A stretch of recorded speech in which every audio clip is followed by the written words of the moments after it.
Hello guys, आज भने म हजुरहरूलाई स्वादिलो मासको दालको बारा बनाउने तरिका देखाउँदैछु। सबैभन्दा पहिले मासको दाललाई केही घन्टा वा रातभरि पानीमा भिजाएर राख्नुहोस्। मैले भने बिहानै भिजाएर दिउँसो बनाउन प्रयोग गरेको हुँ। आज दाल राम्रोसँग भिजेपछि हातले माडेर बोक्रा सकेसम्म हटाउनुहोस्। त्यसपछि सफा पानीले धोएर मिक्सरमा राम्रोसँग पिस्नुहोस् र एउटा भाँडोमा निकाल्नुहोस्। अब त्यसमा अदुवा लसुनको पेस्ट, स्वाद अनुसार अलिकति बेसार मनपर्ने मसला हालेर सबै सामग्रीलाई राम्रोसँग मिसाउनुहोस्। यसरी बाराको मिश्रण तयार हुन्छ।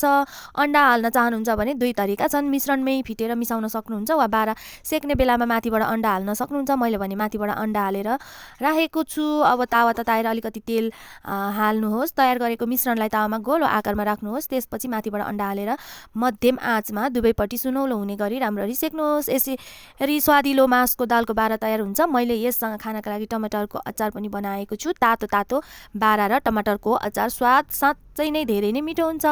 यदि यो रेसिपी मन पर्यो भने भिडियो लाइक गर्नुहोस्, सेयर गर्नुहोस् र यस्तै स्वादिला रेसिपीका लागि हाम्रो च्यानललाई सब्स्क्राइब गर्न नबिर्सिनुहोला। धन्यवाद।